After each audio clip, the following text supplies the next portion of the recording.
if I ask him to, he will put you backstage. I'm trying not to. I'm trying to be nice. I will. We'll start with the ad homs. Because Okay. You need a blessing of Jesus.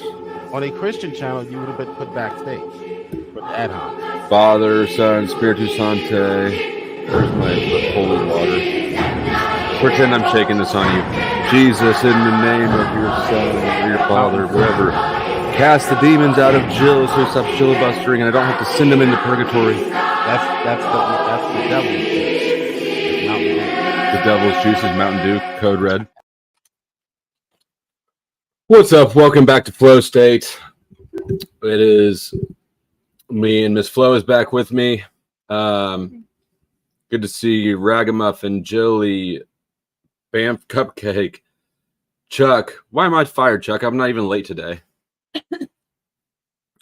Big Tito, Caucasian Sasquatch, and what's up, Cynthia? All right, so today, as you well know, we're going to review Nick Rekieta. Returned to the scene a couple nights ago, and we're going to review his return video. A little quick catch up for anybody who doesn't know what's going on in the Rekieta world.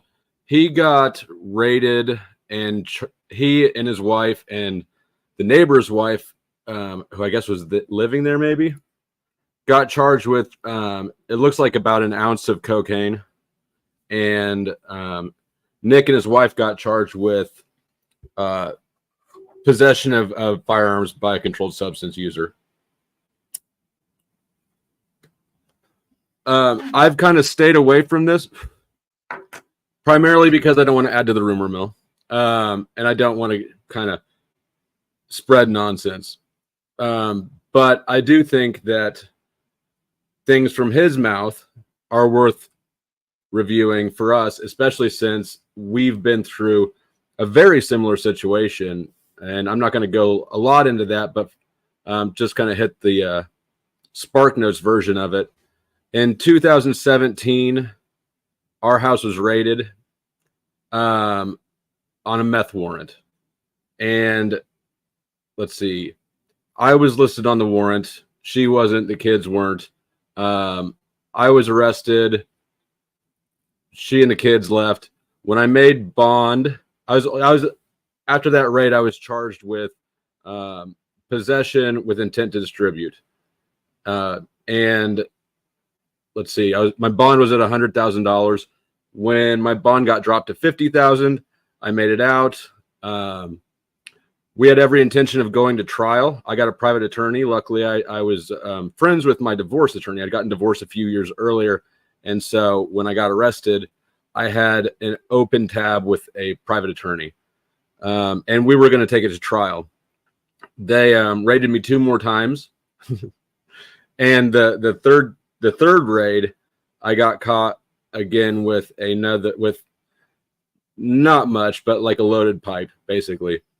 And but in the state that I'm in, for meth, crack, and heroin, there is no amount that's a misdemeanor. Any amount at all. If you have a dusty bag, it's a felony. So and it's called special rule sentencing, where if you get caught, if you get a felony charge while you're out on felony bond, it's mandatory back-to-back sentencing. You cannot serve your sentences consecutively. So that year I spent, about a third of it in jail and then another, quarter of it in rehab. But when I bonded out the first time, when I made bond the very same day, they hit her with arrest warrants for all the same charges as me. Now, she was at the house during the raid. She was not listed on the paperwork.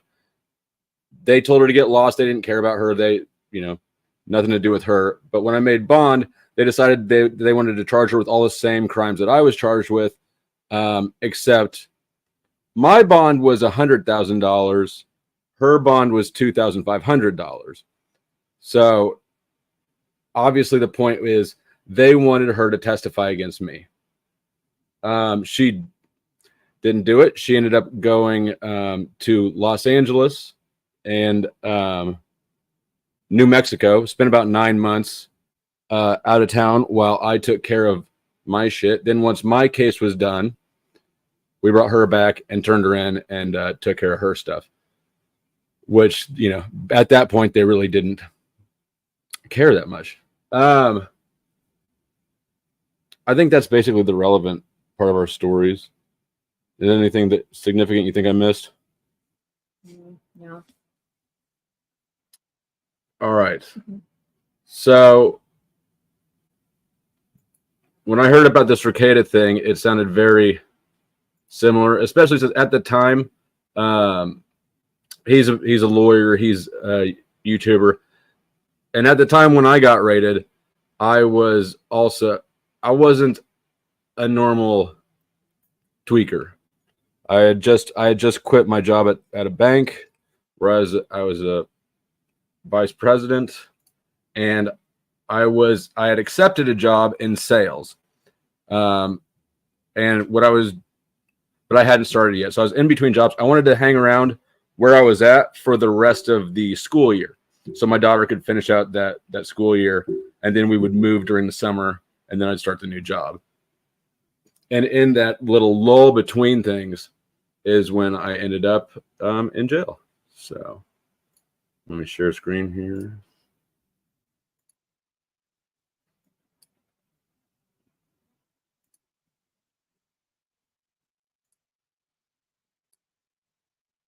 Now, Nick's situation, let's see. I think that he's looking at 25 years worst case. I was looking at 15.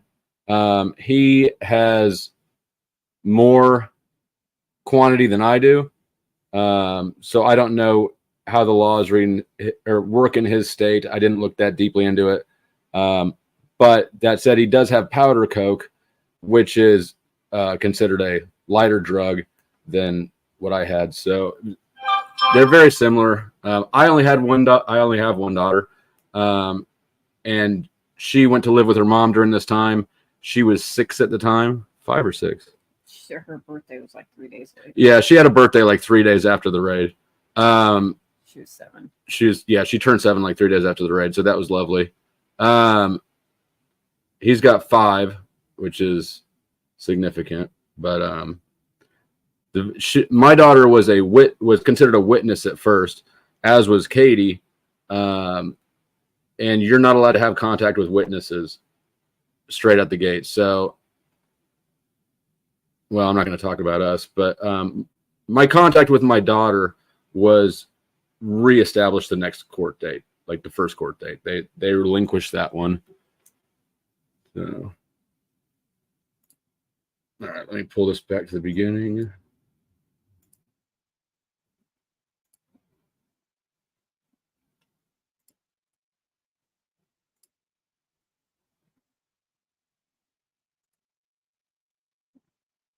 He has some audio issues at the beginning. I assume Rumble is working. I don't know. I legit don't even know if Rumble's working right now.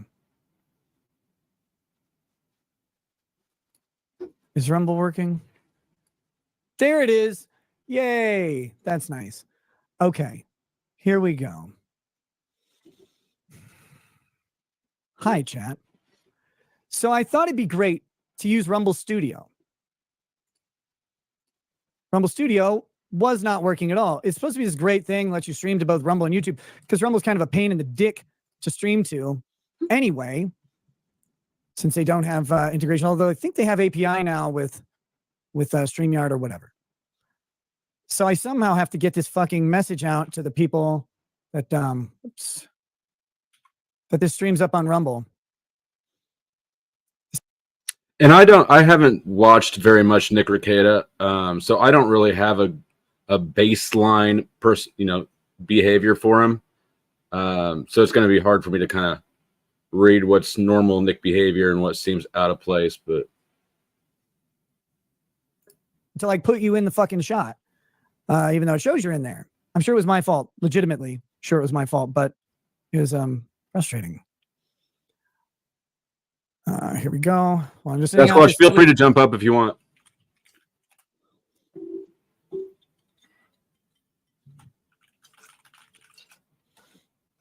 just gonna send out this tweet for a second, and then we'll do this. And don't worry, I have all your super chats and all that shit. We'll get all that going too. Now, as I'm sure many of you know, I'm sure many of you know, after I announced I'd be streaming tonight, some sensitive documents were released about my family, and everybody wants me to address. Are you fucking kidding me? Copy. I'm retarded? There we go. Jesus Christ. All right.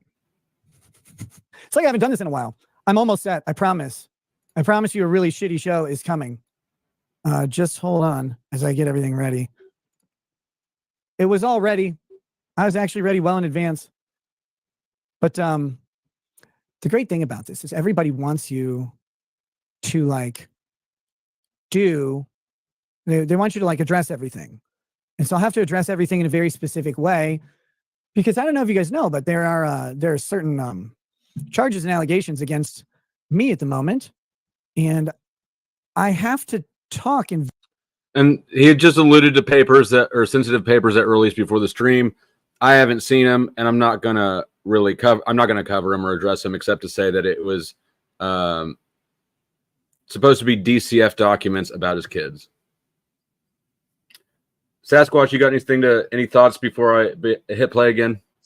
Well, I've been following Nick Rekieta since his early days in LawTube. He was one of my more preferred channels to go to for specific law-related topics. So sometimes when an auditor would go through whatever they went through, they would end up on one of his episodes, and that's kind of how I stumbled in over there.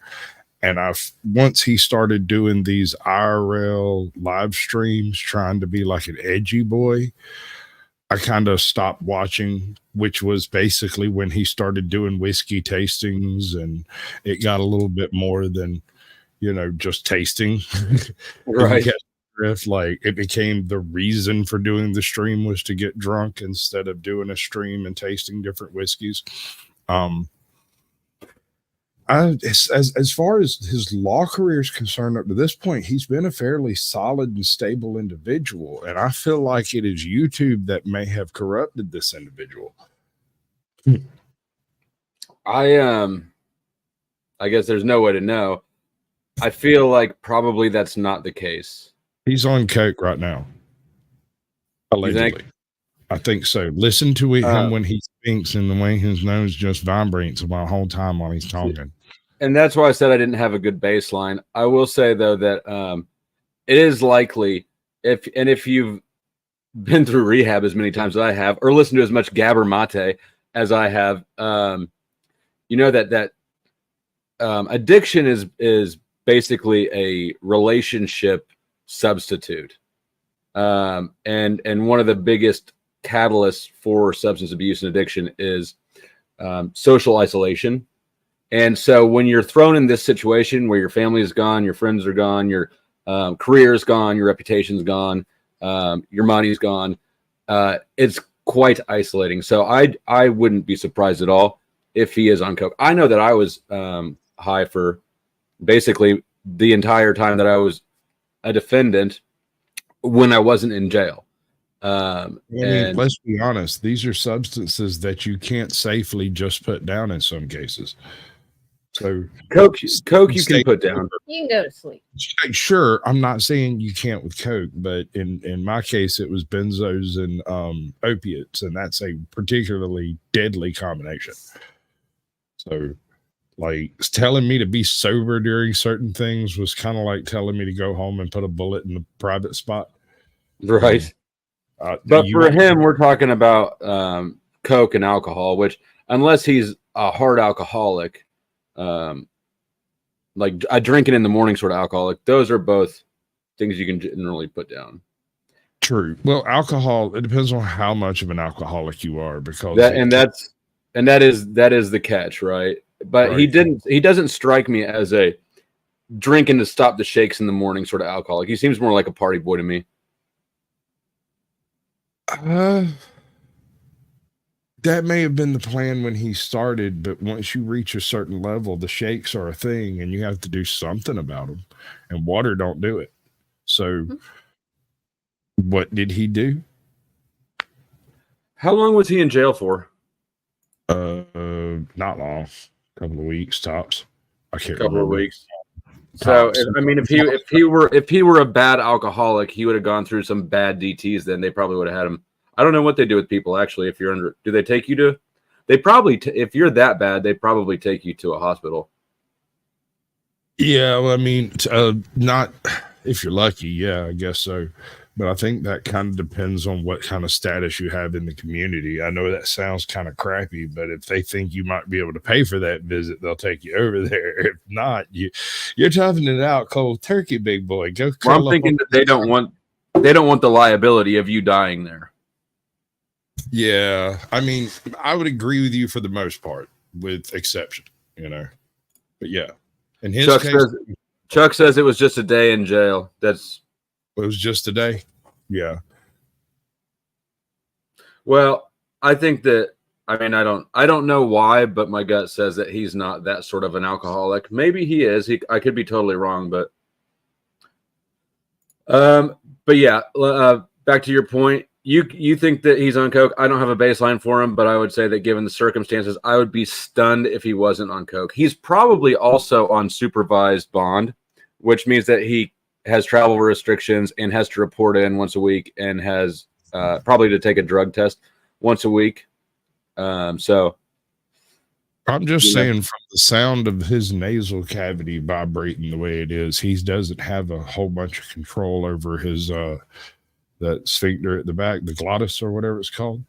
And that's the first thing to go when you do a line of coke, is your ability to control that, because it either starts flipping in and out by itself and you can't tell because it's numb, or it just hangs open and you end up talking kind of like this all the time. And every now and then you'll notice and try to manually close it, and then it'll fall back open. All right, let's go ahead. Very specific ways about those things. Typically not talking about them is what I have to do. But I have to talk a little bit about them because I talk in public for a living and people want to know what's going on, obviously. Why is it on this other fucking channel? Rumble right now is really pissing me off. It doesn't matter. We're just going to do this.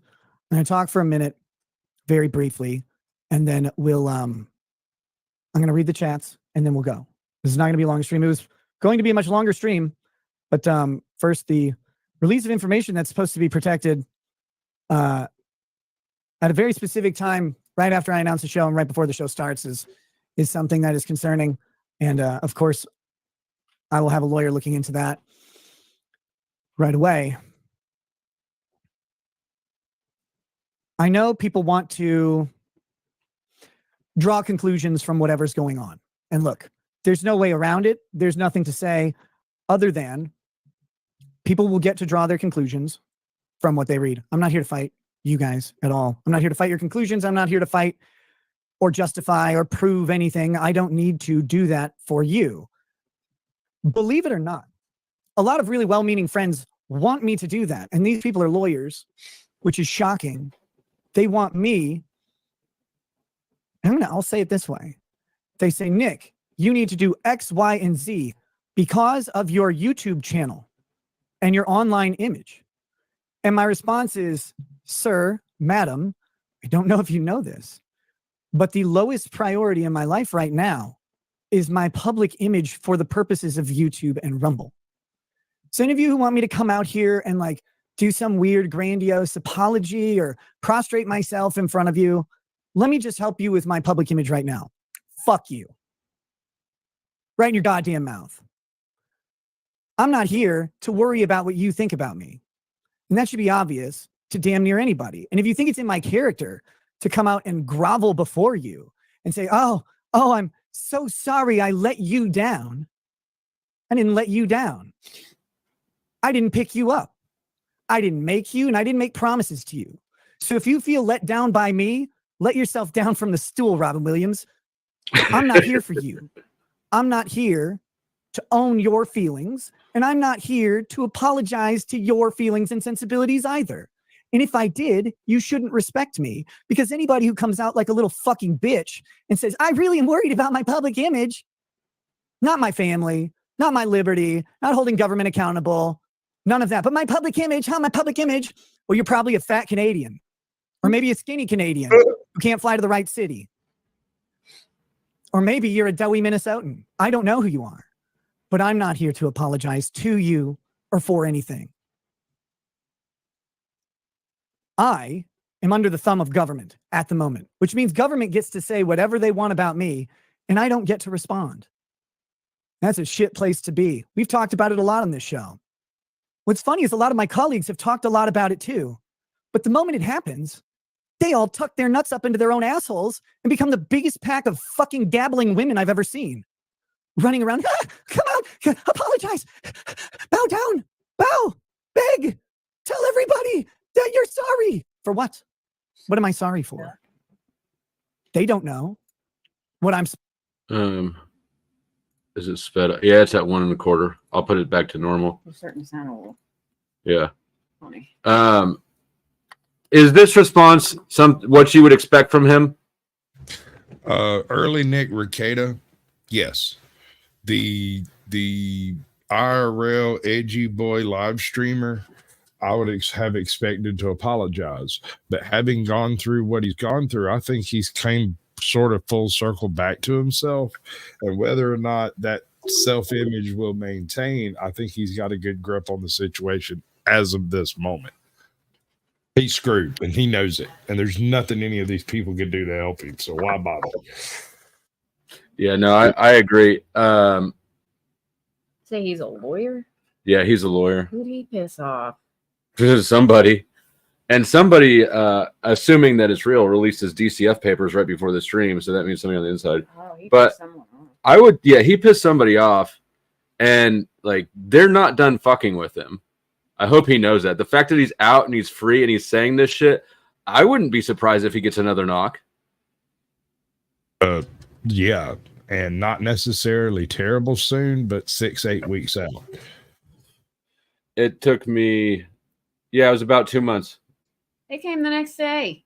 Oh yeah, the next day. But then That's it when was the door about got ripped off. But then it was about 2 months, right? After that, I think so. Mhm. They must have I bet forgot. that's like the Spanish Inquisition line from the cops. They'll never expect us the next day. But something that's notable is I don't know if he's doing this or not. For me, when I got out, there was like a phase of denial or something that manifested as I'm going to get them. They fucked up. Which is not a thing. That's not a thing. And the sooner you realize that, the better. Right. So do you think that he's in a kind of a weird mental space like that? Or do you think that he's thinking squarely? Probably. I don't necessarily think he's thinking squarely about where he's at, but I think he might go. At his root, he is a lawyer, and this is a law situation. He will do what all lawyers do and go to the books. Basic as hell. Well, lawyers are. People forget that lawyers are a conservative, risk-averse profession. So his behavior right now is grandiose and abrasive and flies in the face of normal lawyer temperament. Which I don't know. Which is indicative of what particular brand of drugs? Uppers, alcohol. What? But I don't know. That's just not No. surprising to me. He's a lawyer. Cocaine and with you're top of the coke. world, baby. Yeah, lawyers I like mean, coke. lawyers and doctors. Coke and alcohol. Supposed to be sorry for. I don't know what I'm supposed to be sorry for. What I know is that government has accused me of some criminal acts. Those criminal acts have impacted me and my family. The accusation from government is not a conviction. It may convict you in the eyes of people, and that's fine. If I'm convicted in your eyes, good. Go find someone else. You're now validated. I bid you adieu. I'm sorry I let you down by never promising anything and doing something that you didn't approve of, maybe. Except that thing that I'm supposed to have done still remains to be seen. Pause But I it. will say this. Yeah. I will be holding government. That is your keyhole that you were looking for to say that he's looking for vengeance. But here's the thing about lawyers. They play legal fiction better than any creature on earth. Correct. And it's only proof. I mean, it'd be absurd for him to come out here and apologize and basically confess, right? Right? Yeah, he knows that. Yeah. So, but the not apologizing and not confessing, like I'm kind of amazed when he says that lawyers were recommending he apologize for letting people down. Like, I don't know why the fuck you would think that. Definitely, I would think that his bravado and open hostility is probably unwise, but Well, I don't disagree with him for the record. Like, I like what he's saying. I just don't know that it's in his best interest. right. Well, see, that's the thing is if there is such an overwhelming pile of evidence that every lawyer he knows he's slammed, right? Then he has two choices. He can take legal advice, right? Which we all know is probably the better suggestion, or he can pro se, which as a lawyer isn't necessarily a hole in your own shoe at this point, you know, because he is a lawyer. I don't know what his specialty is. He covered a lot of stuff. Let's see. I love lawyers. For what I don't understand why anybody would expect him to apologize. I don't know why that would be an expectation. it's probably just advice because what's it called? Remorse is massively important when it comes to sentencing. So basically, the people that are suggesting that are just they consider him guilty, or at least guilty, like not gonna win this. He's not gonna win this. So the best that he can hope is for damage control, in my opinion. And that's what the other lawyers are suggesting. And he's Correct. suggesting that someone somewhere has made an error, and he is going to find that error and exploit it. Which is exactly the sort of delusional headspace I was in right at this point in my case. Right. That makes sense. To its full accountability, to the extent of my rights. And anybody who thinks I shouldn't do that, okay, I don't know what law channels you're watching, probably a cockeyed Koreans or something. Someone who doesn't understand the value of innocence until proven guilt. Someone who doesn't understand the value of constitutional rights. Or maybe people who just like to talk really big about not listening to government until the government comes knocking. Then suddenly they're fucking pussies. Running around in the truest definitions of a 90s faggot. Crying, prostrating themselves, begging for the leather to put their tongue on. Like it's a big chocolate starfish of their local police chief or whatever. Sorry. You will never, ever find that attitude from me or my channel. And you will never have me apologize to you for anything in my life other than being late to streams and being generally inept and retarded at running them. I'll apologize for that because I'm guilty of that. But anybody out there speculating right now about whether or not a government document is accurate, well, I'll let you determine if government is accurate or not. It's not up to me. It's up to the government to prove they're accurate. As for me, I have a lot to say about what is on documents that have been released. Paper copies of documents released before they're available to the public. That's a little strange. case files that are protected being accessed by members of the public. That's a little strange. The timing of certain drops coming out, that's a little strange. The thinness of a search warrant's probable cause statement, very strange. But it's not for me to fight these things on YouTube. And anybody who suggests that I should, or that I have some duty to explain to you my legal strategy, my legal avenues for doing this, or that anything I say or don't say is somehow either an admission or an omission of some duty I owe to the general public. Anyone who's saying that, anyone who is saying that is a lying grifter in the truest, not funny sense of the word.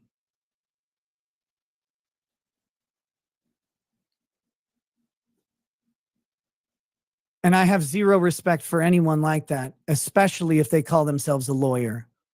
Anyone who calls themselves a lawyer and immediately demands me to run out and bend over before government not only shouldn't be a lawyer, they shouldn't be an American, and they shouldn't be a lot of other things. Because last I checked, we don't do that round here. I've long talked about the transparency of courts and what they're for. It's amazingly ironic to me that people hear me talk about that. They'll agree with me. The transparency of courts was always to hold government accountable, by the way, not your fellow man. It was always to hold government accountable. It was because prior to the United States, the legal system was that of the King of England. And he had the Star Chamber. He was the court. He was the enforcement arm of law, the judgment arm of law. And those courts were held in private. People's charges were private. The details about them were private. The public wasn't allowed to analyze them. I've talked about how even though it can be embarrassing, our country was founded on the principle of distrust of its authority, distrust of its government, a healthy, necessary evil of putting a few people in charge of many, but holding them accountable and adhering to freedom. And the amount of fucking pussies out there now who consistently lose that principle and say, no, actually, government must be correct at all times, baffles me. Baffles me more when they work with the government in the system and still think that way. Agree like a motherfucker with that. It baffles me that people love the anti-hero, right? Everybody loves anti-heroes and outlaws and all that shit only in stories. And then in real life, people turn as fast as possible and condemn them. And I also want to point out, I've heard a lot of people about this talk about how addiction has done this. Addiction is a terrible thing. And forget that this situation isn't from addiction. This is from law enforcement. I have an interesting view on his addiction. I believe that YouTube, in his case, may have come before actual addiction. Why do you think that?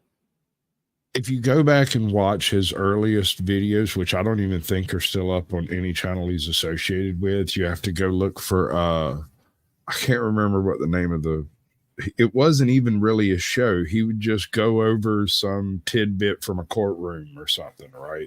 Some bit of video that he found somewhere. And it was like a particular legal topic. And it was very specific. In that time period, I think he was as straight-laced as he usually appears, right? At that period in time, his early YouTube days. I think YouTube came before drugs with this one. I mean, I trust your judgment on these things. Like, I don't think that you're somebody who doesn't know what he's talking about. I don't know. With his personality, from the bit I know about it, he doesn't seem like somebody who's reserved and conservative or timid. How much of him have you seen on video? Huh? How much of him have you watched? Not very much. So basically this and maybe a few other clips on other channels. Okay. Essentially. Very conservative, yes, and not terribly bombastic. He's a lawyer first. It was the drugs that made him mouthy. Lawyers as a creature are typically closed-lipped. They don't talk. They keep their mouth shut until something useful can be said. On the other hand, that's not the case with this Nick Rekieta. And certainly, you know, buying coke by the ounce and living with your wife and doing it with your wife and your girlfriend, that's all sort of I don't know. That just reeks of YouTube celebrity status, doesn't it? It does, man. It's right up that freaking pole. Yes, sir. And so there's a few comments I starred. The Freak said, show the form. I am not going to discuss anything except for what Nick Rekieta himself says, because I understand how the courts and the system and the rumor mills work, and I don't want to add to it. So I will definitely not be sharing the DCF papers, if that's what you're referring to. I won't be sharing anything except for what comes out of his mouth. You wouldn't believe the shit I heard about myself after. Of course, I didn't have the grimy DCF stuff going on that he has, but just the amount of rumors that I heard about myself were astonishing. SH says, right now the girlfriend has no charges. And do you know if that's the case?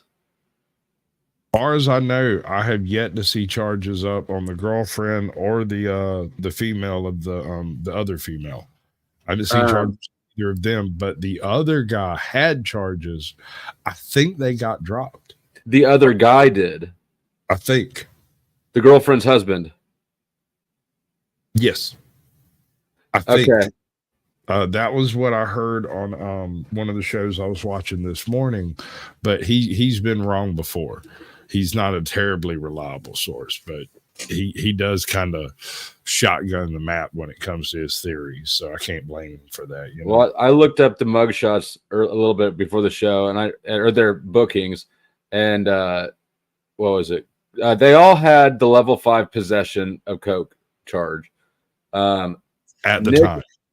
Right. Nick and his wife both had possession of gun charges while addicted. But the girlfriend did not. I no doubt she's going to sing like a bird. And if he had, I mean, I would not be surprised. I said it before. I think he's probably somehow involved in it anyways. You can't be happy that your wife is hanging out, is living with her boyfriend now. Let it rain. Let it rain. Oh, did I get bombed? Just to me, thank you for the bombs. Let it rain. When you hear the sirens or anti-aircraft guns, you must get under cover at once.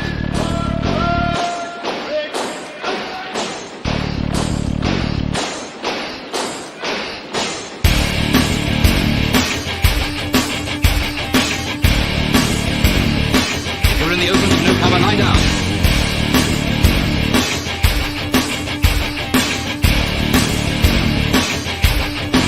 The most important rule of all is never to stand staring at the sky. If you don't take cover, you may get hurt.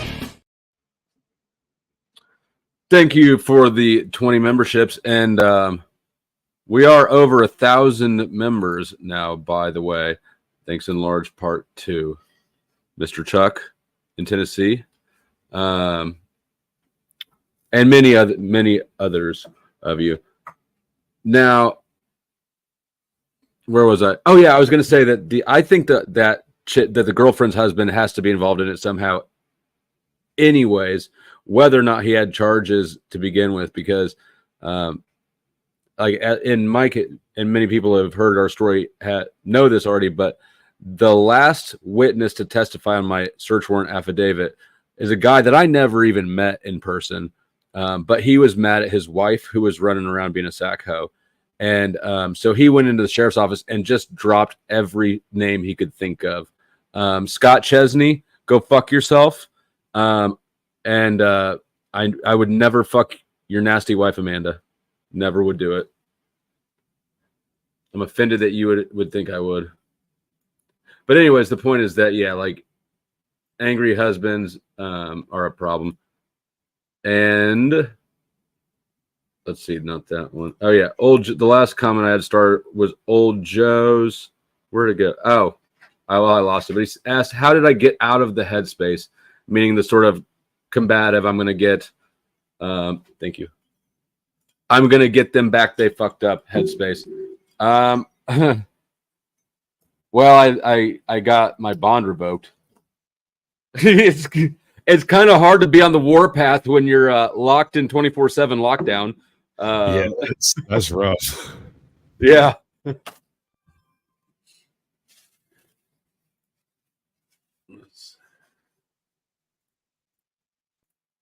Do you have any thoughts before we can? No. Okay. I will not.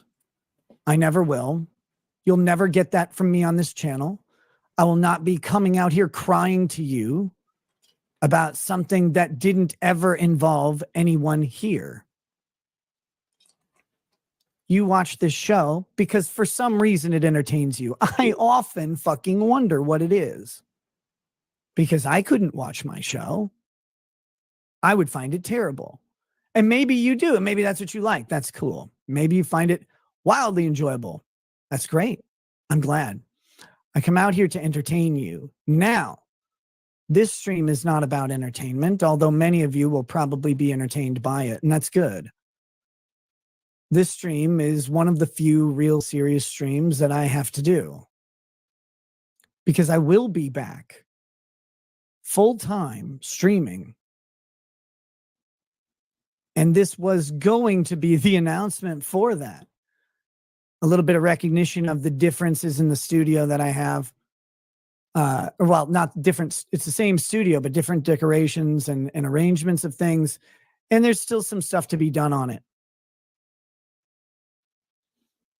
We were going to talk about my... What's different about his studio? It's totally okay. It seems to be the same room, but the art and stuff has changed out. The barrel's not as prominent. He may have like twisted the room, like turned the camera. You know, I'm not sure, but the paint appears. But the paintings of criminals are new, right? Right. Probably not the best, implicit message to send. That's not. It used to. There would be a bunch of liquor bottles across the back on display in various places. It's probably better than that. Johnny Depp's not a criminal, but what's one of his biggest roles? Blow. Yeah. That's exactly what I was sitting here thinking. That in itself is an Easter egg right there. I was more thinking along because he's a lawyer. There's the big Amber Heard and Johnny Depp thing. I was not low at all. And that actually looks like a painting of him in the courtroom. Not that. I think, I mean, for me, yeah, and it's all interpretation, and most of it is but subconsciously, I think that, especially when you put it right by another movie villain, I don't know.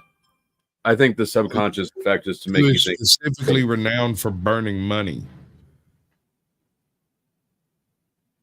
What's the significance of that? Well, psychologically speaking, it implies that this is a no holds barred. Money is no object. His entire fortune is on the line to make this happen. That's the implication I get from whether it's subconscious or subliminal. But what I see on the set is someone trying to portray the message of not only strength. There's the flannel shirt, right? Mm-hmm. The woodsman beard cut, a beard trim, I don't know. I just kind of get a general impression. There's the little home site over yonder, whatever that is, the little model thing. That's like your perfect little. That's the impression. Someone. I get the whole vibe that you're referring to. He's got nothing left to lose. He's fighting for his home, basically. He's fighting for his life. Also, this has more vibes from a Matt Christensen video than it does from the, screw the government. Who's Matt Christensen? I don't know who that is. he's a sort of right conservative news guy. He's renowned for the flannel shirts and the clean cut goatee look, kind of. But this is the image he's got right now was taken straight from a Matt Christensen video. Just trust me on that one. All right. Spending $2,000 a month on what? On blow? If you're talking about blow, this is exactly one of those things that, like one of those wild ass rumors that you hear about yourself after being in a situation like this. Like, I can only imagine what sort of shit he's hearing about himself. I bet it's nuts. I heard that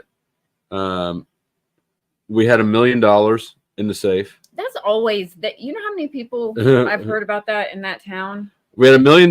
Yeah, I heard that the safe. safe was. I had that the big safe, the big 64 guns safe was completely packed full of money. I also heard it was completely packed full of meth. Just all sorts of shit. So I would bet he's not spending $20,000 a month on coke, if I understood that right. Smoking Otter, thank you for 4 months of support. You're making us rich, sir. My biggest. Oh yeah, and you're still the only $10 towards the head shaving. She agreed to it, by the way. And for anybody who doesn't know, Really? what was it? $250. Anyways, after being prodded to sell my hair for a head shave, I agreed, and she agreed that I could do it for $250. There's 10 on it right now. Let's check it out. I'm glad that we didn't know about this earlier. I'm really not wanting to shave my head. Do you mean I when you get shove that, it but down consider all the time? this: if you shave your head, you can wear a wig, and that could be hilarious for streams. I'm not going to do that. That would cost more money. No, he'll just have a bald head and face hair. That's a look. She goes, I wonder how much to shave mine. No. No, that was my very next question. See, Yeah, no, it's not happening. I mean, it it'll grow back. yeah, it better be more. It better be enough for you to live in a hotel for 6 months. I can wear wigs. The fuck if you can. The thing will fall off your little You would pointy head probably have fun with it because I could have a different hairstyle every day. until it falls off. Somebody snatch it out at the laundromat. Right. Steve, thank you for the 5 gifted membership.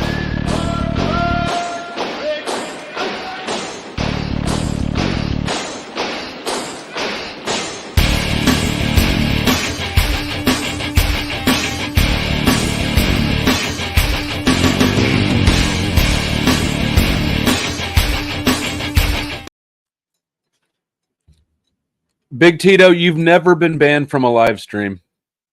I've never banned you from anything. And my chat settings, all the settings on my channel are as unedited, uncensored as possible. I've got everything set to wide open. No moderation, no moderation, no moderation. There's some amount of moderation that I can't turn off. And that's probably what you're encountering. Because you're a heathen and you're uncouth. And just a point of clarity, the head shave thing, the $250 for a head shave, it's not a running total forever. That's per stream. The $10 that Smoking Auditor kicked off, that is the exception because he kicked it off and it was his idea. So basically, I need $240 during a single stream, not just overall of time. All right, let's continue. Current concern, which is I got more fan mail, but tonight's no longer appropriate for that. Yes, that's right. In the midst of all of this, I got an ethics complaint for swearing too fucking much, which puts me at, I think, 57. Nice. I think. I lost count. It was going to be a more entertainment-focused show. I know people are going to have commentary. They're going to have questions. They're going to have demands about my situation. And I'll just have to say, all the things I'm going to say impactful to my case will be said through counsel in court. They won't be said here. You've watched this channel long enough. You should understand that. And if that's not acceptable to you, too fucking bad. There's no other way for me to do it. Right now, I am charged with a serious felony. Many of you have heard that sentence. Possibility is 25 years. It's a very unlikely outcome for someone like me, but it is a possibility, I suppose, in the grand scheme of things. That's not something to be taken lightly. It's not something to be laughed at. People come out and they say, Nick hasn't taken accountability for his actions. And I'm like, the government hasn't proven my actions. So how can I take accountability for that which hasn't been shown? What I do know is this. I have counsel in this case. People thought I would represent myself because I guess they're retarded. I have counsel in this case. He seems like a good dude, a competent dude, and we will be going through this and doing what needs to be done. I see a lot of speculation on the internet, and I can see basically all of it has many of the major details wrong. And that's fine. Most of the details aren't for anybody. And that covers a whole lot more than the criminal case, just my life. My life story is becoming marvelously interesting, even though it's painful and really fucking annoying a lot of the time. But government will be dealt with as, I guess, time permits, allows. I'm not even sure how to say it. As the time becomes appropriate, government will be dealt with in course. These charges will be dealt with in course. And I know what many of you are saying about these types of charges and the allegations against me. And you know what? Say what you will. Watch. You get to watch it live. You get to see what it does with me, to me. You get to see the outcome as it happens. It's pretty fucking rare. Should be a good show for you guys. For me, it'll be one of the most stressful and horrifying times of my entire life. As I've always said, being under indictment by the government is one of the worst positions people can be in. No doubt. Facts. But I'll deal with it. Because unlike groveling, sniveling commentators online who've never had to deal with any actual adversity in their lives, That's not any of us here. that's what you do. That's not what a man does. That's not what a woman does. It's not about masculinity or femininity or anything. That's about what people have to do. There are times in your life where you are faced with something that you never could have imagined, that you never could predict, that you will not be prepared for. And again, I feel like a broken ass record because I've said all of this in the context of other people. When you are under the thumb of government, you are not prepared for it. No matter what you think you are not prepared for it. Correct. They will go after you in ways that you do not expect. They will come at you with information and you won't know if it's true. And you won't be able to adequately challenge it right away. There's a process. I'm going to back up this. He does a little spiel here about what the government will do that's worth listening closely to because he's telling absolutely the truth about it. Yes. This is the God honest truth 100%. And he's being non-specific because he has to, but just know that everything that he's saying in this little blurb is absolutely true 100,000%. Imagined that you never could predict, that you will not be prepared for. And again, I feel like a broken ass record because I've said all of this because unlike groveling, sniveling commentators online who've never had to deal with any actual adversity in their lives, that's what you do. That's not what a man does. That's not what a woman does. It's not about masculinity or femininity or anything. That's about what people have to do. There are times in your life where you are faced with something that you never could have imagined, that you never could predict, that you will not be prepared for. And again, I feel like a broken ass record because I've said all of this in the context of other people. When you are under the thumb of government, you are not prepared for it. No matter what you think you are not prepared for it. They will go after you in ways that you do not expect. They will come at you with information and you won't know if it's true. And you won't be able to adequately challenge it right away. There's a process. And that process in and of itself is designed to grind you into dirt. It's designed to make you capitulate to government. Yes, it is. Because they'll say, we have this and this and this. And you'll say, fuck you, show me. And when you do take a moment, and you work with government, and you can find this in the recently leaked documents,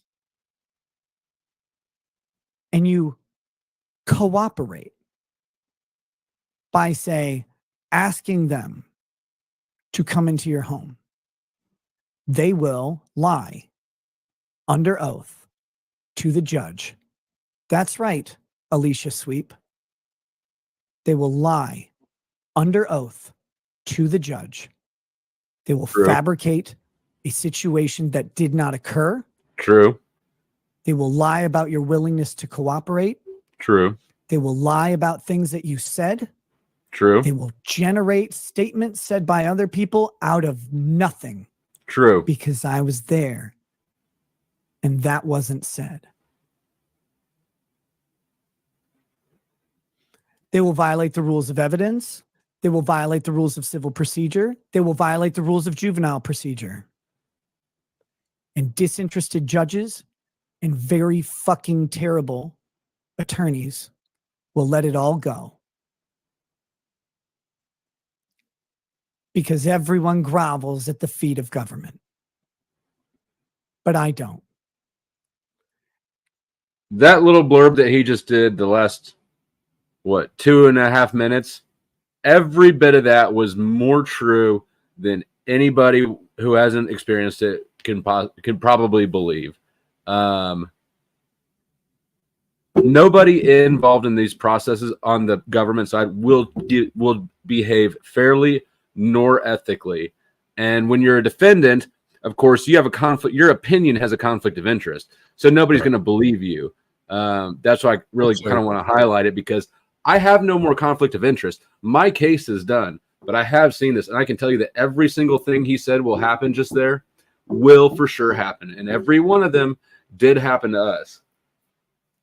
Another consideration there is that when the opposition is the state, there is not a limit on the funds being brought to bear against you.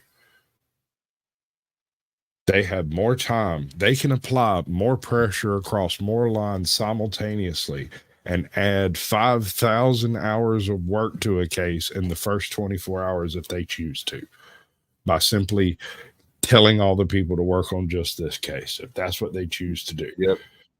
So they had people. They have people watching the YouTube. Probably a team of them going through old YouTubes.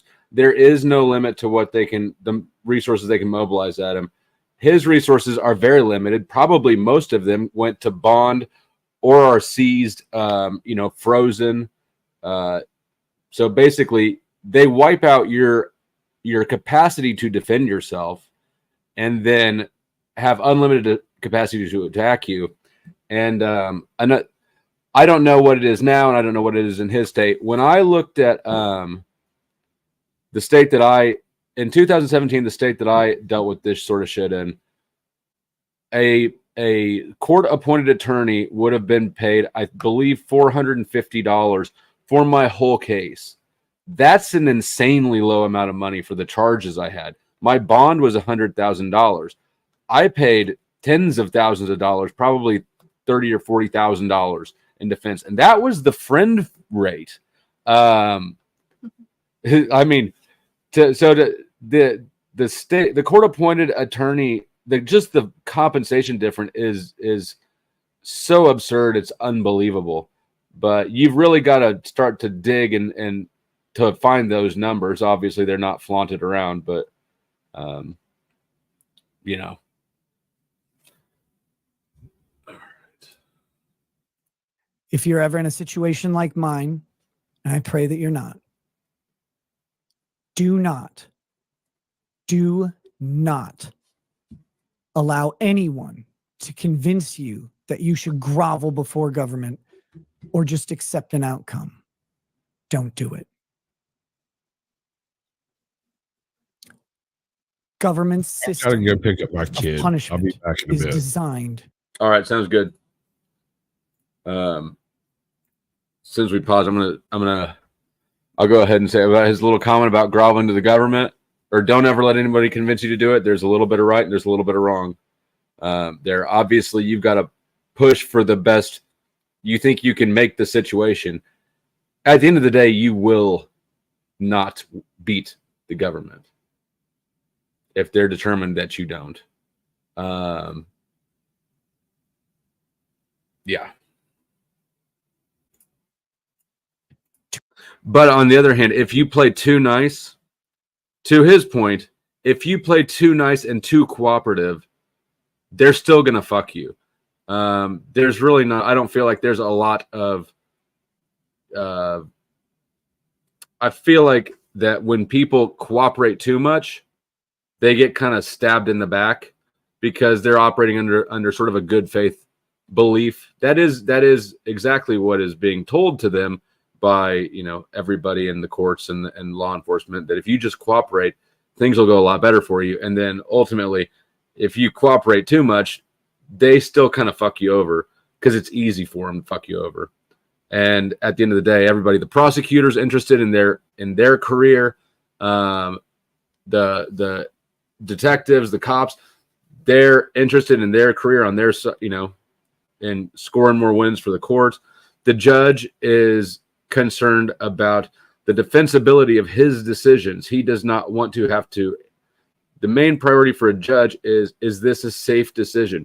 He doesn't want to have to answer later down the road to, well, why did you go easy on this guy? Why did So judges go kind of the path of least resistance, and nobody really appreciates or values or respects you just doing what the fuck they want you to do that easily.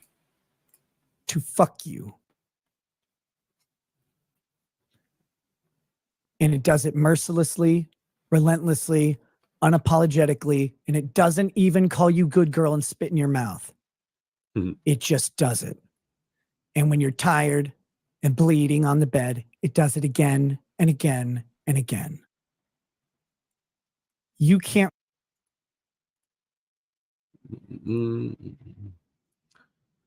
Gorilla Biscuits, I appreciate the memberships and the I've been seeing your comments down there. I'm not addressing them all, but I am absorbing the information. So thank you, sir.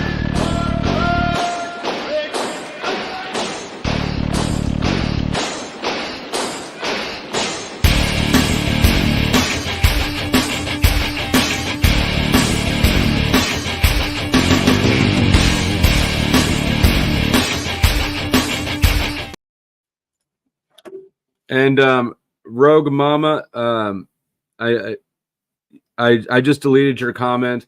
No harm, no foul. But just so that everybody knows, and mods as well, I'm not trying to spread rumors or gossip about the stuff, whatever about his kids. I'm not trying to have that up here or in the chat.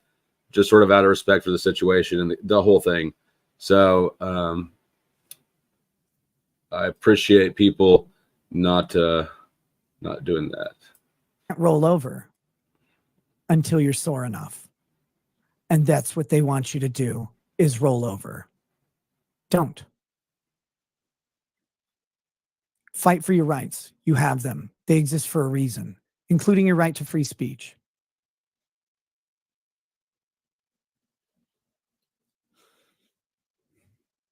And I will sit here and I will fight for every one of those commentators' rights to be a giant coward in the face of someone else's plight. And it's amazing to watch these people that I thought were courageous quiver in fear, performatively, just to beg you for one more $20 donation, please. It's embarrassing.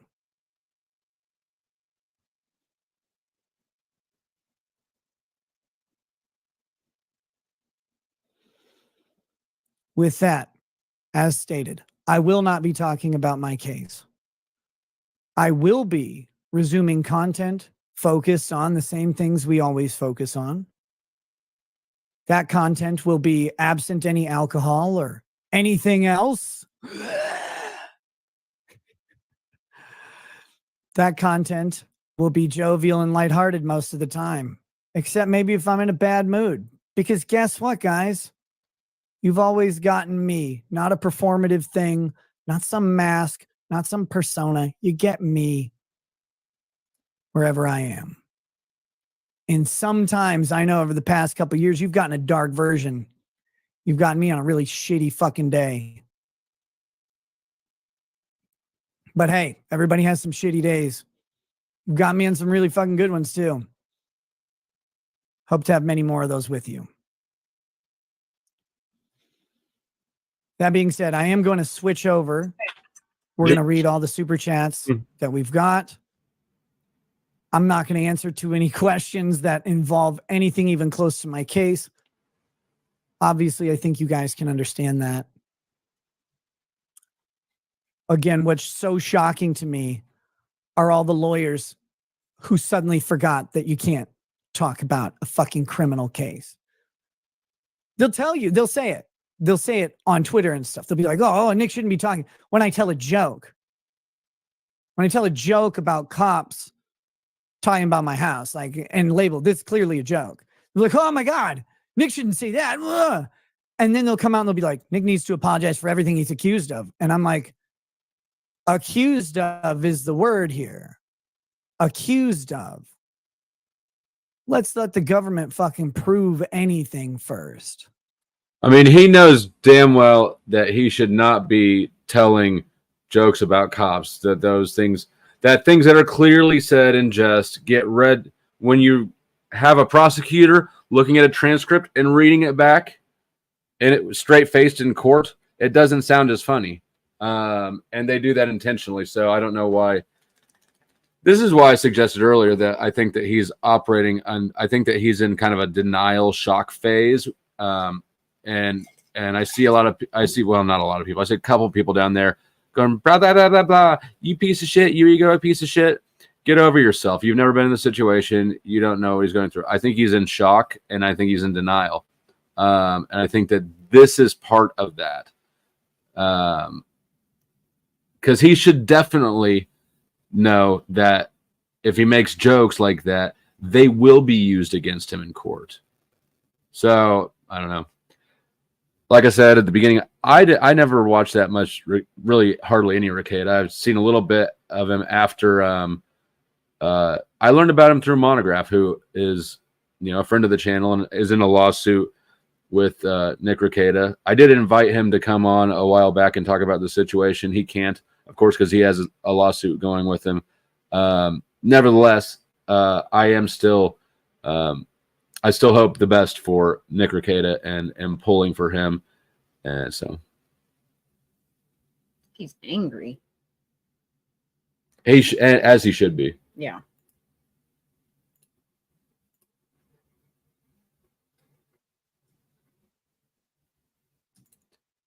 He's not going to get the max. Let's let him prove anything. Because they haven't even had an opportunity to do so. That's the best part. One day, though, I get to tell you about all of this. But right now, we have Constitution to worry about. My personal liberty is what I'm concerned with.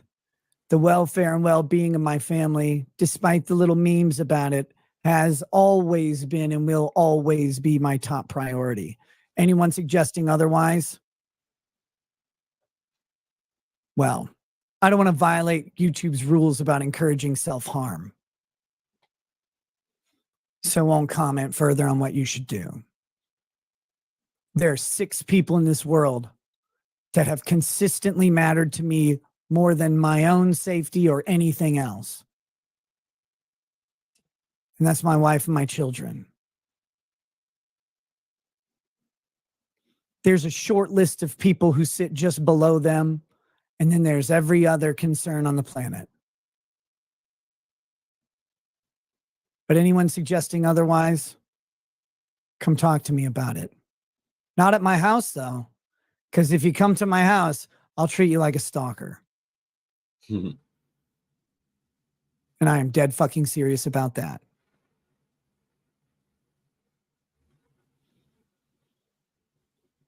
Here we go. Jim tells you, what's up, Jim? Welcome back. Please support Comicsgate creator Scott McCullough's new Mech Warrior campaign, Land and See Paradise. Nappy Soldier Neuro Funk, a drum and bass music producer, says, this, your Las Vegas DJ, and still down for my boy to DJ the next one. Chin up, my broski. Much love. Hey, man, thank you. I'll hit you up on that. Darth Bender says, welcome back, Nick. Sees the day. Says, band trolls. Free chat of Toxic here for the Pope. Some people are like laughing that I have, or like, I don't even want to say laughing. Like, oh, he has Law Pope as a vanity plate. Yes, it was a funny joke when I got it. And people are like, I don't know about that. It's like people's memories are like fucking goldfish, and their ability to remember that life is still supposed to be fun. Christopher, thanks for the donation. Joshua Smith Holly says, I love all the people in here mad about Nick enjoying what America has to offer. You all feel betrayed, but turn a blind eye to your taxpayer dollars, unaliving people in other countries. Again, look, I don't know what I did to any particular person out there that's mad. I didn't do anything to you at all. I'm not even accused of doing anything to you. So go deal with whatever your anger management issues are, however you need to do them. Bad Luck Boy says Aaron is 0-2 at boxing. And that's a good point worth that I want to highlight. Like, the people, there's a lot of people really mad at him, and I'm not sure why. There's something about group psychology, and I mean, this is my own theory, right? I don't know why people get so angry at somebody who's being attacked by the government. Like, they've never done anything wrong. This dude, in this paradigm, he can't talk about the case. Now, the government is not supposed to talk about the case either. Obviously, it's much harder to if he fucks up, he's going to prison for the chunk of his life. If the government fucks up, like very possibly they did, assuming that the leaked documents are real, then what? Nothing. Then nothing. So there really is not a balanced narrative here. And like I replayed those couple minutes earlier, 100,000%, the government is lying in ways. They are playing dirty. And I'm not saying he didn't have coke or that drugs are good. I'm not saying any of that shit, so don't straw man me. But it's just fascinating to me how many people see a situation like this and then want to then join in on the attack. Y'all are like rats. Ouch. I don't know anything about boxing records. He always claims to be 1-1, though. Something about like they changed the decision later because he was beat up, but he was beat up illegally or something. I don't know. I'm not sure. All right. I literally just said I don't want to talk about the kids. Big Tito, I know that you were here, and I know you've seen me delete one of your comments already. Take a break, Tito. I was in the wrong window. Big Tito, you're in timeout. Take 5.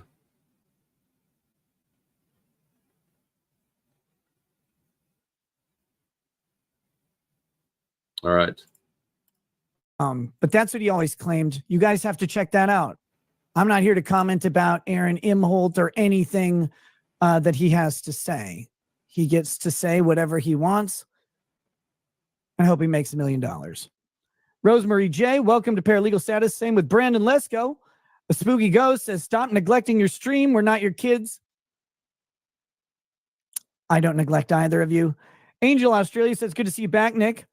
Peace, homo. Corrections 101 says, looking and sounding great, Nikki. Keep it up. Thank you. Ugly Dan says, can you say yayo? I've been a fan since like 2021. Get it together, Nick. My karma went to shit on Reddit defending you. Let me address this real quick.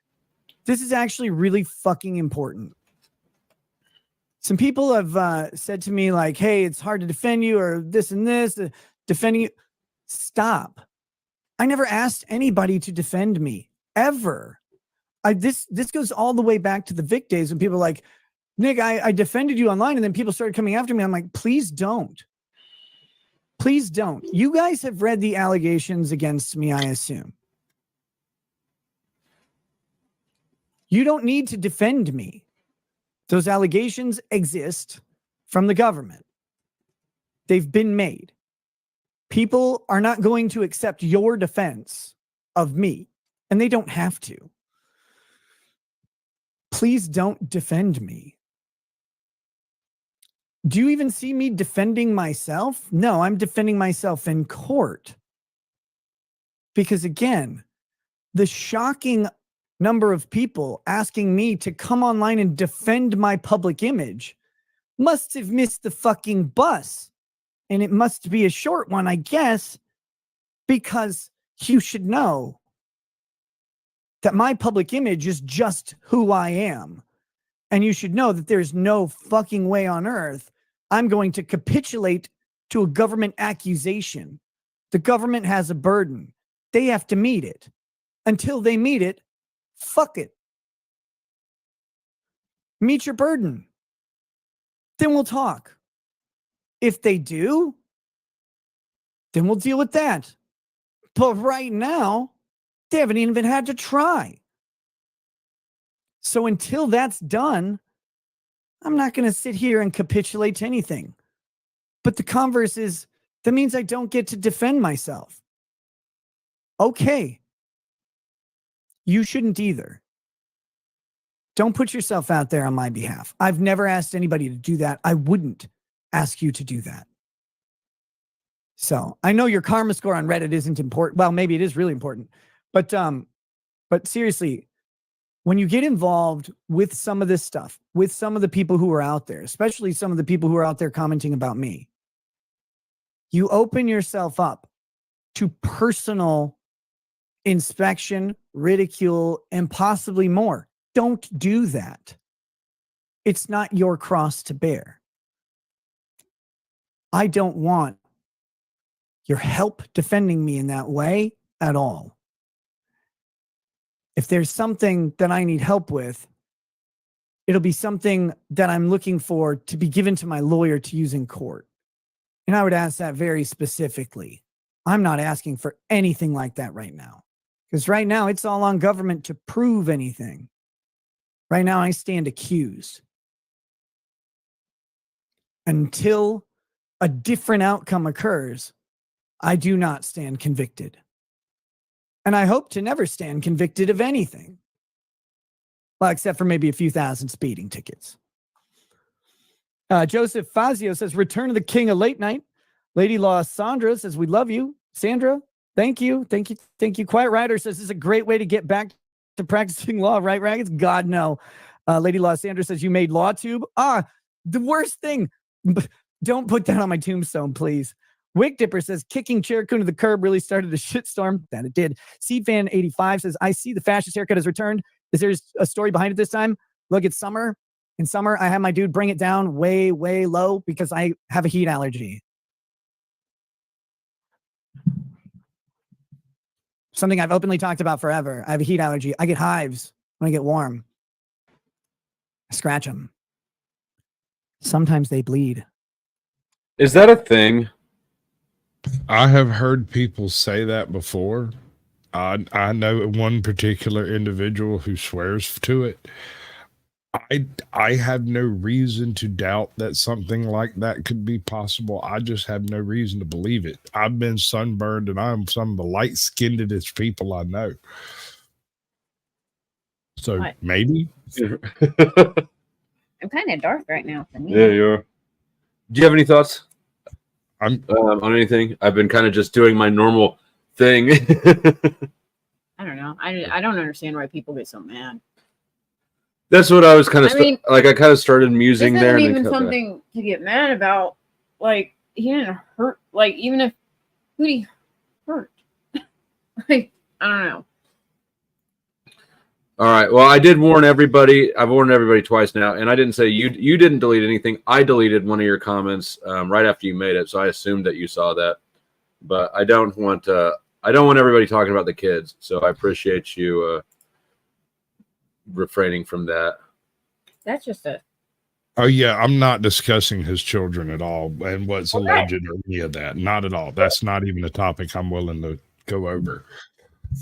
The only part, like, that just sucks for the kid. That's all I gotta say. Yeah, I mean, and that's from the court. I'm sure the kid was living a fine life until whatever the hell just happened the other day. And what's going to be best for the kid is what's best for Nick is best for his kids.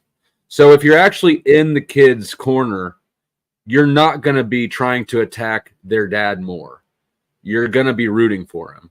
So, and now I'm talking about the kids that I don't want to, after going off, I don't want to talk about the kids. A tactic that is used is to leverage family against people. And I view this, I don't know much about it, and I don't want to know much about it, but I can say that immediately having me no contact with my daughter because she's considered a witness, like what, my 6-year-old is going to go testify at court because she was involved in anything? I mean, the whole thing is sort of absurd, and they weaponize the system, especially if documents are getting leaked. I don't view this as good faith looking out for kids. I view this as dirty fucking court tactics, and they do happen all the time. So it's like a system that it's a system. It works when there's actually something bad. I suppose. I don't know. Never mind. You can't prove that by me, but okay. It works when they decide to go after people who are Corrections doing 101 that. says plan for What your- I was saying, if there's something really bad that has happened, like, and the kid was a witness to it or something, then those things need to be in place. I'm talking like they witnessed a murder or something, you know, then that's protecting the kids and stuff like that. That's like a different story. This is almost like they have that in place or something like that, but now it's being weaponized. So. And your family, Nikki, thank you. Stay strong, brother. You look and sound great. Appreciate that. Anime sucks. Cope and Sneed says, hey, Nick. So I wasn't kidding when I asked if you could show this on stream and critique it. Files.catbox.mo. No, sorry, I'm not doing anything like that today. Mario Carter 13. I don't know what you said. Ugly Dance, because it was moderated out, I guess. Ugly Dan says, on behalf of a community, you're not funny anymore. Cool. Good. I didn't claim to be funny. I mean, except to me. I laugh at my jokes, but sometimes I laugh at things that aren't funny. Seize the Day sent a bunch of hearts. Beautifully said. FM. IDK anymore says, at least PPP doesn't have kids with Coke on them. If PPP has kids, he's probably about to eat them. Four Loop Media says, why aren't you grifting off your big return? I don't know what you want me to do to grift off of it, but I think I'm going to do okay.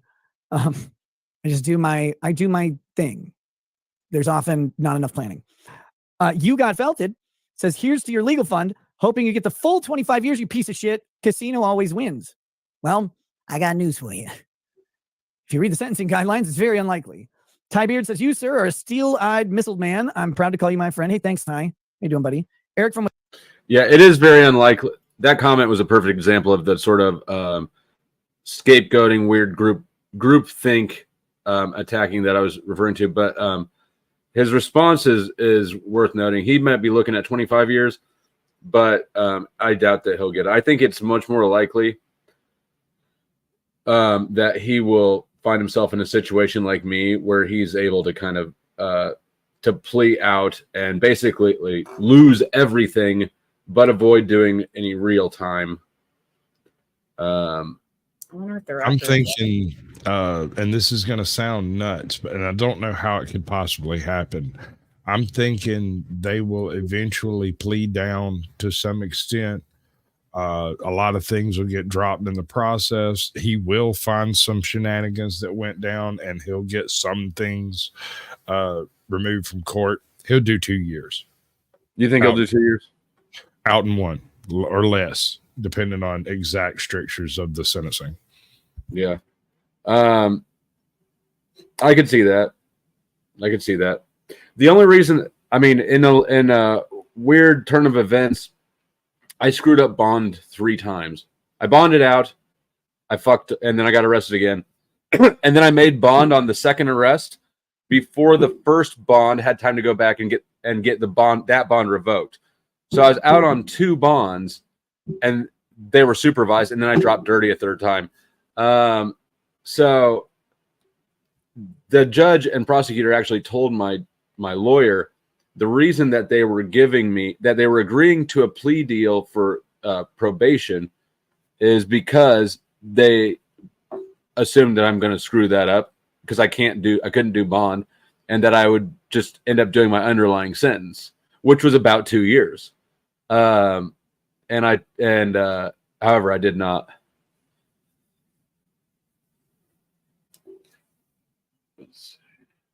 And they were not happy about it either. Has he ever been in Wisconsin says love. trouble before? No, not like this.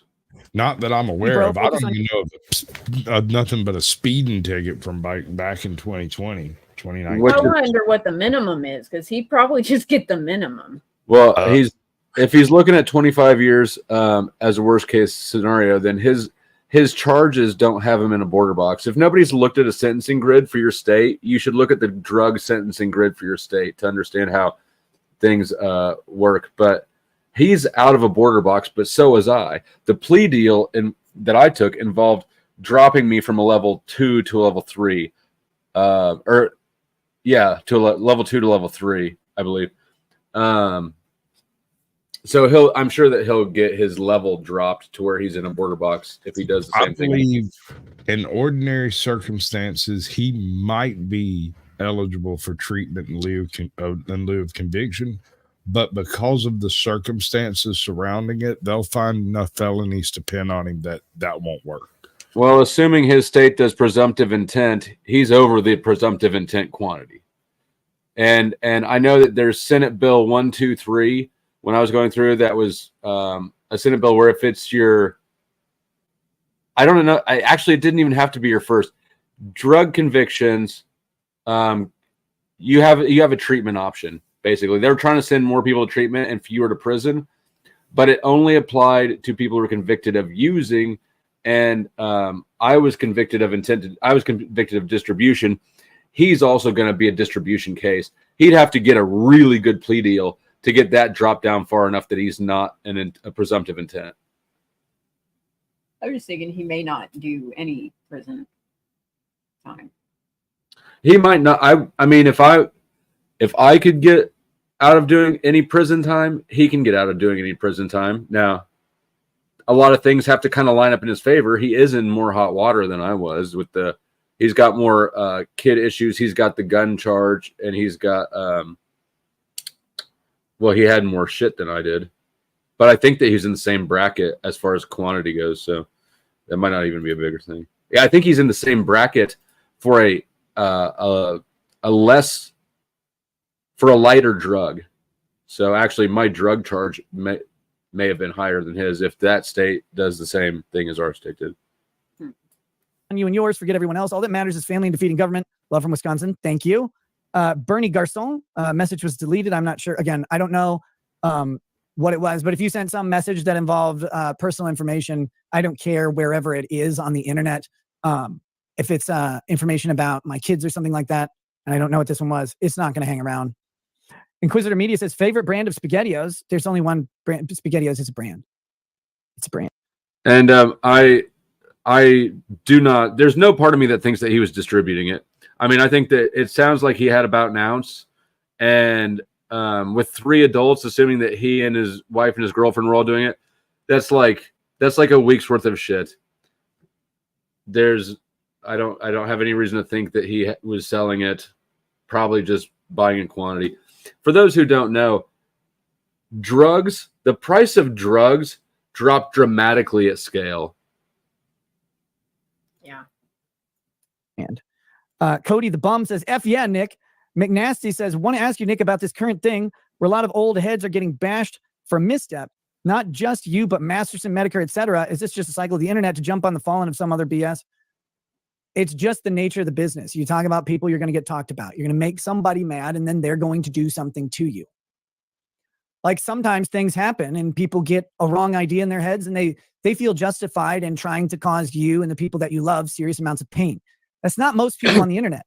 Most people on the internet just laugh at the ongoing dumpster fire that is all over and circling around them. But there are some sad, pathetic people who can't realize their own inadequacy. And when that inadequacy manifests and their life suffers consequences because their inability to be introspective, their unwillingness to self-examine or accept criticism or even self-critique, they rewrite their own history. They make up stories. They come up with a timeline and a set of facts that doesn't exist to justify their own failures. No matter how many times those failures were pointed out to them in friendly ways, they just can't do it. Someone else did it to them because it certainly couldn't be their own fault. And those are the people who foist themselves up as some sort of paragon while openly trying to damage and destroy lives of innocents. And those people will probably have to deal with the consequences of their actions at some point. But I don't know. I'm not God. I just think I am. Let's see. Smokin says, I'm an addict. Once an addict, always an addict. Love you, brother. Believe in you. Fuck government. I'm sorry to hear that for you, man. Look, I've seen people deal with addiction. It's really fucking nasty. Really fucking nasty. And I commend you on your journey. IDK anymore? Sorry, I don't know what you said. Pendar, welcome to Paralegal. William Trainer, sorry, I don't know what you said. Doc Nick says, good luck with things, Nick. Looking good. Thank you. Jeff Bruno says the worst part is the hypocrisy. It's a good Norm Macdonald joke. Very much. Well, actually, I thought the worst part was the rape. Matthew Stubbs Hit the says, like that I if hate you what haven't you're hit the saying, like but are you yet, reading from the please. screen? No. No, I could show you here. You want to see what I look at, guys? Here's what I look at. This is a screen that I'm looking at. 90% of the time, this is what I see. I usually have locals up, but right now it's not on this window. So if you want to see what I'm looking at, I'm not reading from the screen. I'm watching all the shit going on. I'm trying to read chats at various points, but that's that. Stinky Stink says, please keep streaming. Turkey Tom needs footage. Yeah, again, I don't think I've met. So this is as far as I've watched. Have you watched this whole thing? In bits and pieces on different streams. Do you think that there's is there something in the second half that's worth watching, or worth commenting on that you know of off the top of your head? Not off the top of my head, but I haven't seen much of the second half. Okay. Everybody seems to go through the first half and then decide to go play video games or something. Right. That's about where I'm at. Let's see. If anybody, let's see.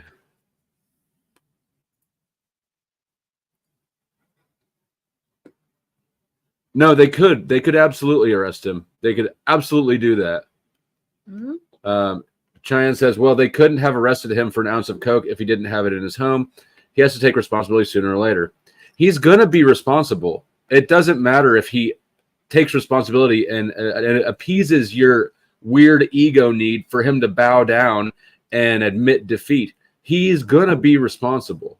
There's no way around that. And the other thing is, yes, absolutely they can arrest him for things that he didn't do. I had poaching charges, which is absurd. And it was just a bargaining chip. They obviously had no reason to think at all that I poached, except I guess that I had guns.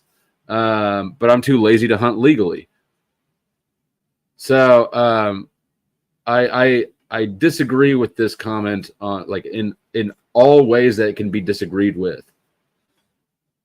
You do have a need. I've seen several comments where like he needs to take responsibility. He needs to take responsibility. He's responsible. He can't get away from it. I don't know what your need is for him to.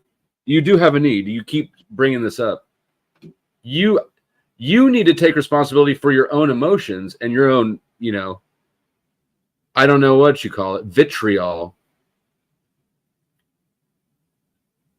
Does anybody have any questions or comments that I missed? That we missed? Do you have anything to ask? Thoughts? I'm not really inclined to watch the rest of this unless there's something that needs to be watched. Nothing that I know of off the top of my head. One thing I want to point out is while he is intimating that he's going to fight this in court, that's not to say that he's saying he's innocent. At no point in time have I seen him say anything about I didn't do it. He's saying that some of the charges are spurious, which we can all assume that is true.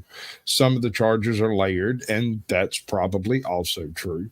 And all of this is in an angle to convict, which is what the state does. So I don't hear anything he's saying that is false, with an exception of he does seem to have a bit more bravado than maybe he should given the situation. Agree. And anybody who watches me much knows where I stand on drugs. I think they should all be legal, all of them, all the way. And because the most detrimental part of drug addiction is the law enforcement. As long as you don't overdose and kill yourself, which really only applies to needle users, as long as you don't OD and die, law enforcement is absolutely the worst side effect of substance abuse. And if it were all the way legal, overdoses would be much rarer because you would have standardized strengths. It wouldn't be like, what's in this bag? I don't know. Let me try it. Let's do a little test and see if we live. That is literally what you're doing when you get it off the street. Yep, that is what you're doing. It bugs me. It really, really bugs me when people come in and say, well, what if your son or your daughter, are they 18? Once they're 18, I don't get to dictate what they do. I only get to dictate what I support. And that's it. And what bugs me about that same question is it assumes that prohibition laws do anything to prevent. And I think it's the opposite. I think that they make it such a valuable commodity that it actually incentivizes more aggressive marketing, if you will. Like, it's all over culture. Breaking Bad was one of the biggest shows on TV. You got Breaking Bad, you got gangster rap. We're a drug culture. If there wasn't so much profit margin in drugs, I don't think we'd have so much drug culture. You're exactly correct. And this is something I've struggled to get across to some of my more straight-laced friends. The only reason pot is considered a gateway drug is in order to get it, you have to deal with criminals who also sell other illegal things, not just drugs. So people who've never had any intent to do a criminal activity ever goes to a state where it's federally illegal still, and suddenly they're a walking felony waiting to happen. And they didn't do anything different. They're the same person they were before. When I was growing up, before I got my fake ID, it was way easier to get weed and actually Coke too than it was to get booze. Was that the same for you guys? You might be old enough that you could just walk to the store with a note from your dad. Where I was growing up is easy. Yeah, no, I was that kid in high school who, if I had $60, we could get some Crown Royal, but that was it. That was all I could buy because I could go to the store and get liquor for my dad with a note, basically. So I just kept a note.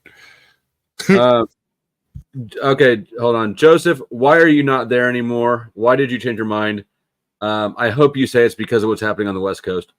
And Gorilla Biscuit, I don't know actually. Not so I live in Kansas City and on the Kansas side, not in Kansas. Missouri has legalized recreational. I just have never enjoyed weed, so it's not a thing for me.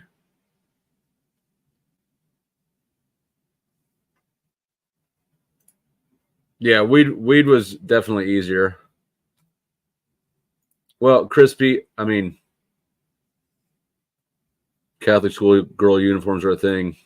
Yeah.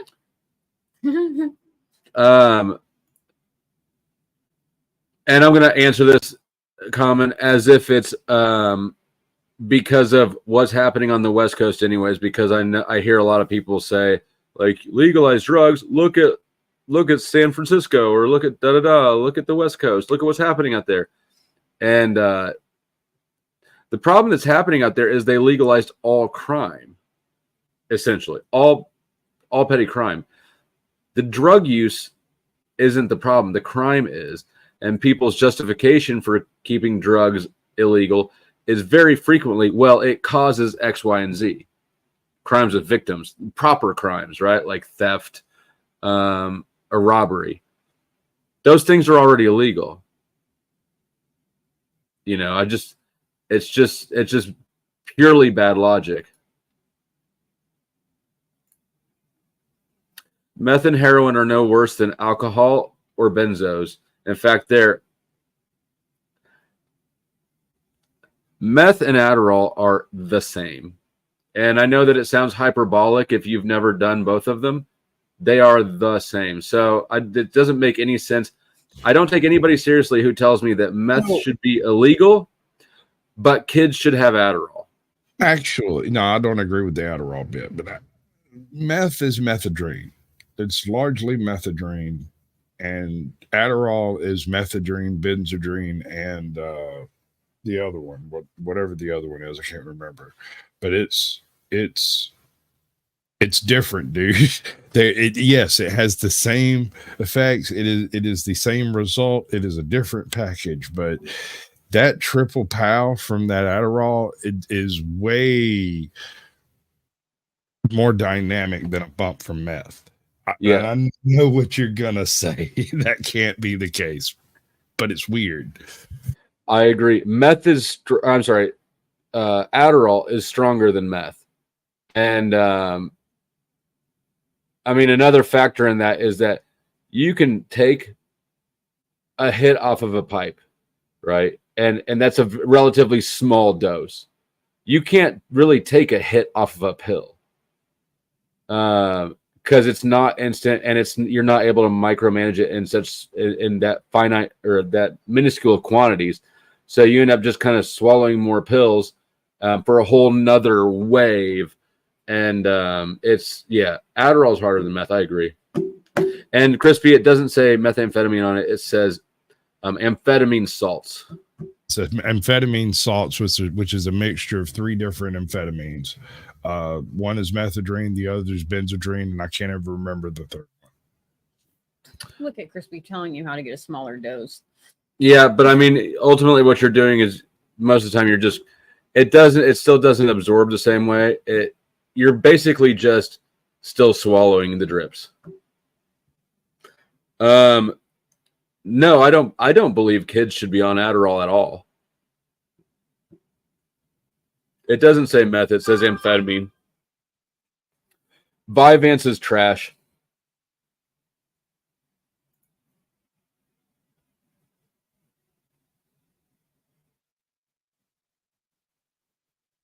Yeah, no, I don't think kids should be given Adderall at all, or any of the amphetamines that make them so geeked out that they actually enjoy doing homework. It's absurd. What about conservative? I don't understand the question.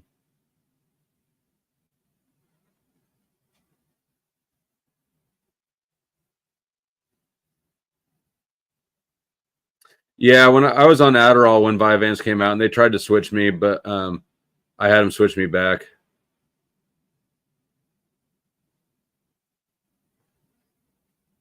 Yeah, the one thing that has been really effective, and because there's a lot of parents that go, "Oh, my kid's on Adderall, now his room's clean. This is great," and you try to explain it to them, and it doesn't make sense. And it doesn't make sense. And if you can get somebody to try one, this is what I've told parents before, and it's worked. I've said, okay, if this drug is healthy enough for your kid to take 3 times a day, every day, it's okay for your big ass to try one of them. I say, try one of their Adderalls sometime, and then let me know if you want to keep your kid on this. And anybody I've gotten to do that has taken their kid off of it immediately, because it's immediately. like a whole beehive of hornets loose inside your head, and every idea is a sting. It's crazy. Yep. I think though, if an adult wants to take it for their ADHD or whatever, that they should be able to. I don't think that's something that should just be completely done away with. I mean, I think it probably helps people. I agree. I think it should all be legal. Just full stop. Another thing that Adderall is absolutely amazing for: overweight people. I don't know, man. I've seen some overweight people that. Yes, but these are always junkie big. They're junkie big. They're not prescribed Adderall and taking them the way they're supposed to. They're hammering what they can when they can get it and using other things when they can't. So it doesn't like I once knew a big fat crackhead, and I know that doesn't sound like it should be a thing, but homie had the skeleton light bulb head with the big fat body, and it was absolutely hilarious. He had little bitty bird legs and a big fat body. It was wild. I've known some big fat tweakers. Yeah. Crispy, my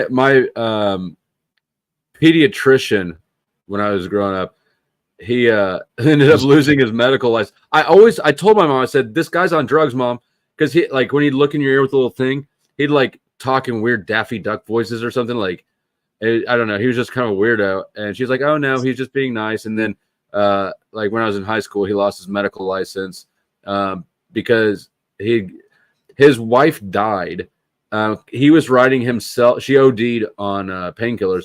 He had been riding himself and his son and his wife so much fucking painkillers. It was unbelievable. Yeah. That's actually unbelievably common in the medical industry. They've put in a whole bunch of strictures to prevent this from happening, but all it really did is create consortium of doctors to write each other prescriptions. Just little backroom deals that take place during the card game on Saturday night. Yeah, and surgeons especially are nuts. Yeah, they're odd. They're crazy. Adults mixed with booze and other drugs, that's a real problem. Yeah, I mean, none of it's good. Nothing said here is advocating for drug use. What it's doing is advocating against heaping additional problems onto drug users' lives by imprisoning them. Right. So yeah, that's no bueno. But people are adults, and I think that they're definitely allowed to make bad decisions. You are entitled to be allowed to make a bad decision as long as it doesn't drag somebody in who against their will. As long as nobody else is involuntarily forced to,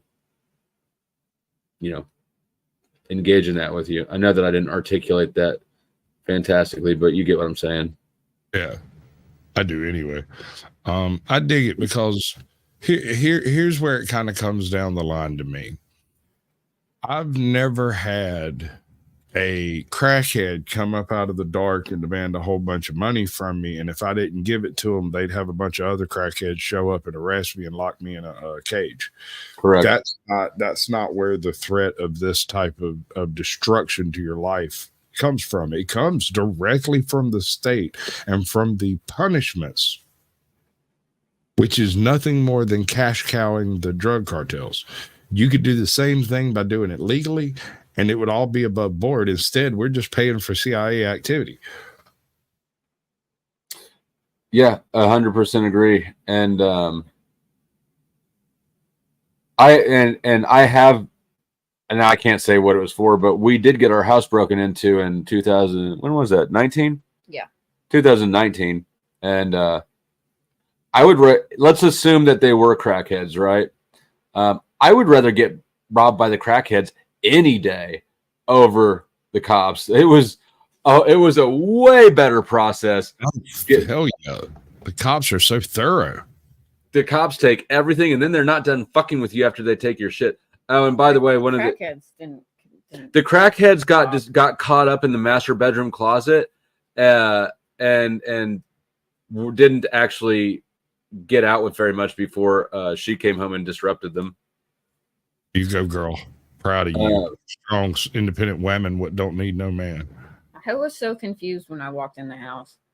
It was like the TV was gone and the table was like knocked over, and it didn't register to me that the TV wasn't there, that the table that it sat on was knocked over. I was like, what in the heck did the cat do?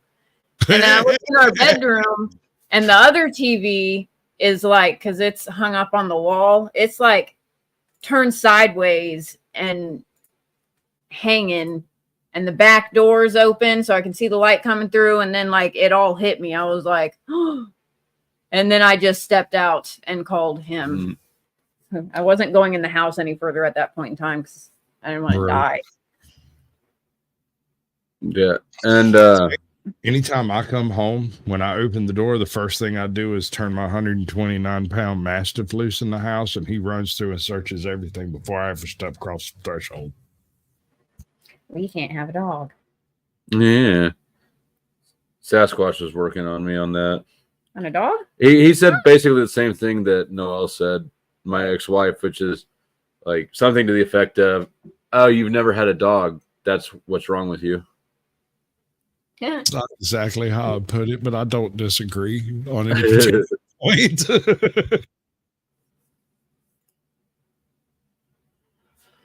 All right. I think I'm going to wrap up. I don't have anything else. I'm not going to open the panel right now. I am going to send people somewhere. And, you know, if it's a slow night, I might open up a panel later. So may take a look for that and hit the notification bell if it's not already hit.